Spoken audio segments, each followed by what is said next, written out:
بسم الله الرحمن الرحيم سبح اسم ربك الأعلى الذي خلق فسوى والذي قدر فهدى والذي أخرج المرعى. أعلى ترتيبا وأتيا نزولا أتم سورة دي التكوير نرست نازل دي ربط مخي ويلي هر نفس باندي يو حافظ شتا دي ان كل نفس لما عليها حافظ. نو دلته وای دغه حافظ الله دې خالق دې مربي دې یا مخ کې تخفیف ورکو فعذاب دلته ترغیب دې توحید دا یا مخ کې ویلې فمحل الکافرین.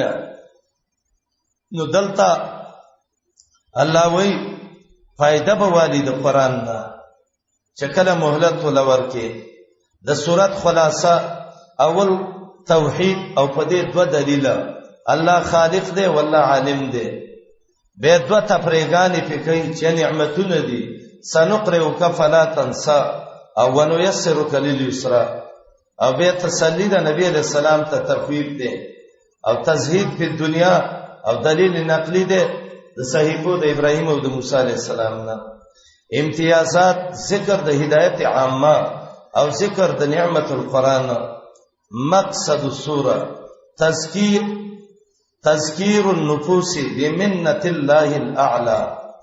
نفسونو تدا یادای چې د الله احسانات یاد کړي وتلخیصها من التعلقات الدنيا د دنیا د تعلقات اخلاصي وتعلقها بالحیات الاخروی او د آخرت ژوند د سره تعلق پیدا کړي.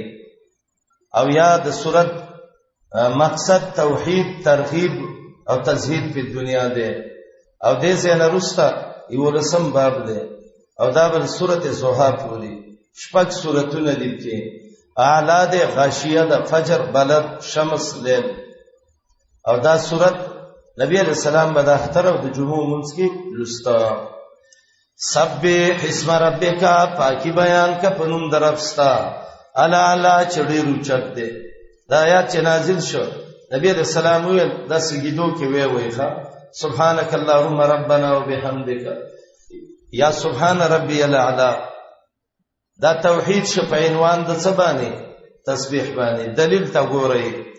الذي اغزاد ده خلقا چې انسان پیدا کړی دی فسوا قد قامت ول برابر کړی دی والذي اغزاد ده قدر چې اندازه کړی دی فهدا هدایت او تکړه دي او هغه ذات دي اخرجات را استلی دي المرعى بوټي د سریدلو د مالونو د فارا فجعله بغرسي غصاء بس احوا تکتور. دا یو نعمت دغه په دلایل وسلم به نعمت سنقرئك زرد قران بتوللو فلا تنسى نبيره الا ماشاء الله مگر هغه څه چې د الله خوښي نو هغه بکیږي. دویم دلیل انه د الله یعلم فویږي الجهر فخکارا وما يخفى هغه چې پټي. اول دلیل کومو الذي خلق او دویم دلیل انه یعلم هغه دلیل د خلقت د قدرت او د دلیل د علم دی.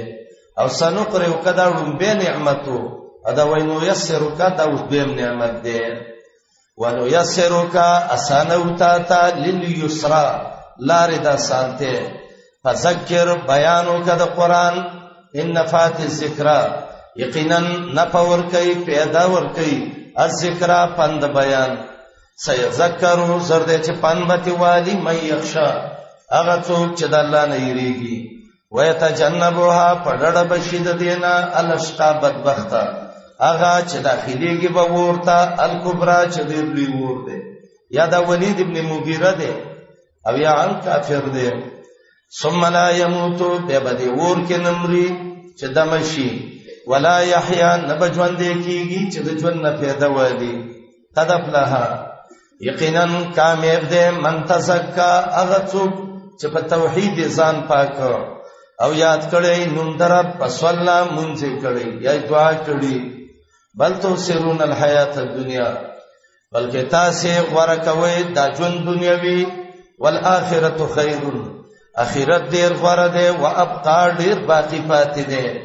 ان هاذا یقینا مضمون د دې سورۃ لفی الصحف الاولى د پاولنو صحیفو کې چې صحیفه د ابراهیم او د موسی دی علیهم السلام.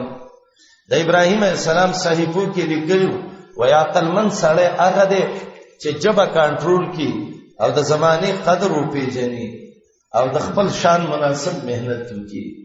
او دویم ابتدا لیکلو چې انسان ژوند درې تقسیمه کا، یو کې د دنیا کار وکا، یو کې د آخرت وکا، یو کې ځان سره حساب وکا چې دنیا له مې ډیره ګټه وکړه او که آخرت له مې ډیره وګټله. او د موسی علی السلام صحیفو کې وو تعجب دی هغه چاله چې مرګ مني او به خوشاليږي، او تعجب دی هغه چاله چې جهنم باندې یقین لري او به خاندي، او تعجب دی هغه چاله چې دا غي یقین دی چې دنیا پناه کیږي او به په دنیا مطمئني. دا و په صحیفو د ابراهیم او موسی کې. ټول آسماني کتابونه یو سلسله دي.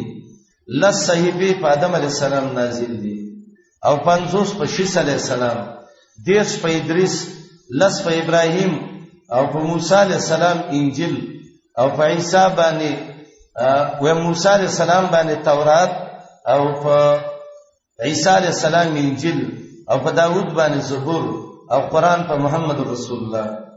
نو د صحف ابراهیم دغه صحیفه مراد دي او د موسی نه تورات مراد دي. او دویم قوالدار چې نه موسی علیہ السلام له جدا د تورات نه صحیفه مرکه. يا بلبل الأغصان غرد مدى الأزمان عن أهل وحي الله، عن حملة القرآن حياتهم قرآن.